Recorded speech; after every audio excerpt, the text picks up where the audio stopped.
Vai zinājāt, ka iespējams saņemt veterinārā ārsta aprūpi mājas apstākļos? Mājas vizītes ir radītas, lai samazinātu mājdzīvnieku satraukumu veterinārā ārsta apskates laikā, kā arī tās var būt īpaši noderīgas gadījumos, jo dzīvnieki ir grūti pārvietot, tam ir sāpes vai diskomforts, vai tas pārcieš lielu stresu braucot automašīnā. Veterinārā ārsts dodas pie jums, lai nodrošinātu ērtāku, drošāku un mierīgāku veterināro pieredzi gan jums, gan jūsu mīlulim. Mājas vizītes notiek lēnām, nesteidzīgi, ļaujot dzīvniekam no sākuma iepazīties ar veterināru ārstu, appošņājot to. Kamēr dzīvnieks iepazīstas, tikmēr ar dzīvnieku saimnieku veterinārā ārsts izrunā par to, kā dzīvnieks jūtas, kāda ir tā ikdiena, ko tas ēd un vai kādas ir tam sūdzības. Kā arī veterinārā ārstam ir vienkāršāk novērtēt dzīvnieku patieso stāvokli viņa ierastajā vidē jeb mājās. Kad dzīvnieks ir nedaudz aprits ar veterināru ārstu, dzīvnieku saimnieku klātbūtnē notiek tā izmeklēšana, vizuālā apskate, sirds un plaušu auskultācija, vēdera dziļā palpācija, kā arī novērtējam acu,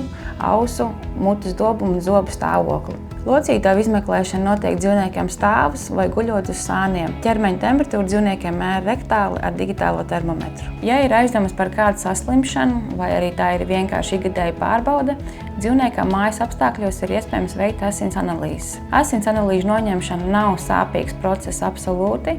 Dzīvniekam vairāk var radīt nepatiku tā ierobežošana, ķepu turēšana, žņaugu uzlikšana. Pēc asins analīžu noņemšanas dzīvniekam tiek uzliektas spiedošas pārsējas.